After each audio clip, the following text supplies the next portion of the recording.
Hey guys, what's up? If you're new, then welcome to the channel and please hit the subscribe button as it would immensely help us, and let's get right into our video.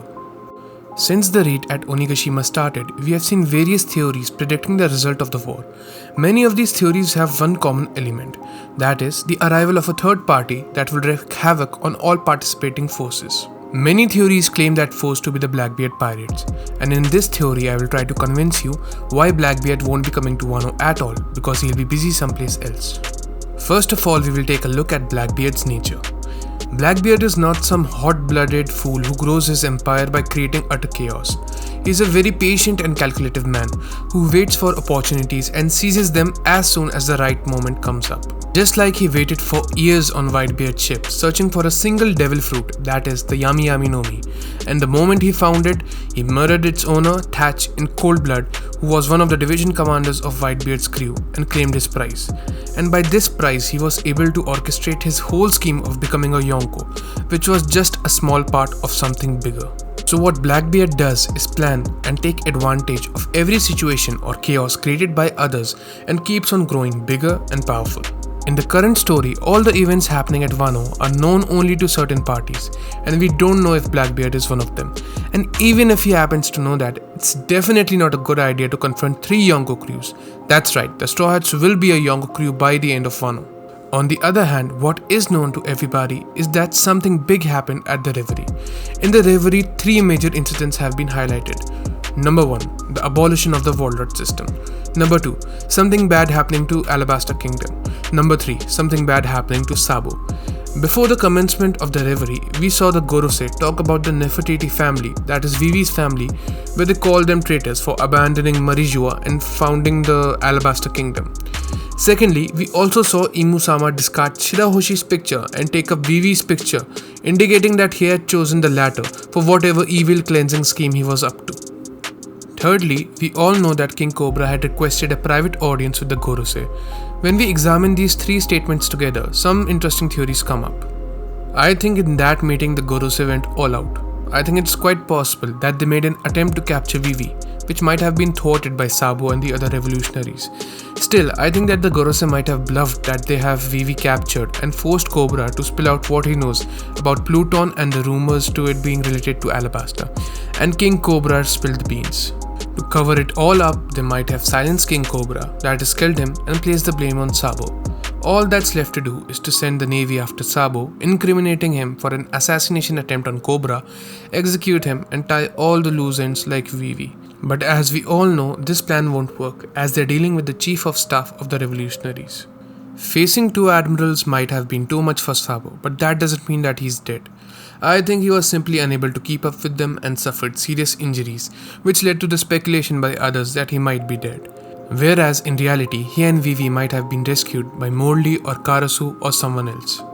Maybe Bonnie and Kuma play some kind of a role here, but both Sabo and Vivi definitely escape, unless Imu himself makes an appearance, but we won't go that deep into this right now.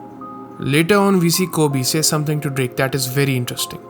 He says that something so big has happened that the Navy might not have the resources to deal with it. I don't think that he's talking about the Warlords gone rogue, as we already have the SSG division, that is the special science group, to replace it. I think that Wapol overheard this whole Cobra and Gorosei conversation due to some stupid situation and leaked that information about Pluton to the media through Morgans. The presence of an ancient weapon capable of destroying islands in a single shot is quite a big thing to deal with, and if the location of such a weapon is leaked to the public, it definitely won't end well. I think it is very possible that with the end of Wano, Luffy will end up defeating at least one of the Yonko, but he will also have another big enemy bolstering his strength with an ancient weapon. That is, Blackbeard might end up claiming Pluton for himself. What makes the most sense for Blackbeard is to take advantage of the situation the Navy is in. While the Navy deals with the rogue warlords and smaller organizations attempting to steal Pluton, Blackbeard swoops right in with his Yami Yami no Mi by either absorbing all of Alabasta with his black hole technique or by locating the weapon and absorbing the battleship alone. This whole thing also makes sense when we think about the ways to acquire Pluton. The first way is to locate Pluton within Alabasta using the poneglyph and simply take it as a prize, whereas the second way is using the blueprints that Tom had saved and build it piece by piece. I think what Tom said way back might come into fruition. Blackbeard having Pluton will pose a huge threat to the world, and it is quite possible that Pluton will be that force which might break the balance within the Yonko, making Blackbeard the most powerful one yet. In order to counter this, Frankie might be forced to build a second Pluton to defend the world from the first one's destruction, and all this might happen in Wano. I'm sure that Frankie has some kind of a digitally saved copy of the blueprints inside his cyborg body. So why does this happen in Wano? We all know that Luffy's next step is to climb the ranks of the Yonko, and in order to do that, 3 things are needed. Number 1. He needs to defeat a Yonko, which will definitely happen at some point in the Wano Kuni arc. Number 2. He needs to be a Grand Captain with a big fleet, which has already happened at Dressrosa. Number 3. He needs to conquer an area of the New World. The third criteria will be satisfied when Luffy takes over an existing territory of a Yonko. Similar to when Blackbeard took over Whitebeard's territories, Luffy will take over Wano, that is Kaido's territory. With Wano being Luffy's headquarters, he will have access to something very valuable here, that is the liquor iron ore.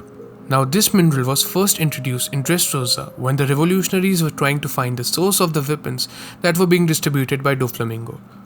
I think that access to this ore after Luffy takes over Wano isn't just a coincidence and will serve its purpose in the creation of Pluton. The existence of 2 Plutons might also support the theory which says that the destruction of the Red Line is central to the story, as in order for that theory to be true, the Red Line needs to be broken at 2 places, Reverse Mountain and Marijua. Now I know that 2 Plutons might not be necessary for the destruction of the Red Line completely because Uranus is still there, but I think it is not necessary that Uranus turns out to be a conventional weapon like Pluton, as it can also be like Poseidon, which is a pretty powerful weapon but not capable of destroying a continent. That's it for the theory. Let me know what you think in the comments. Please like and subscribe, and we will be back with more. Thank you.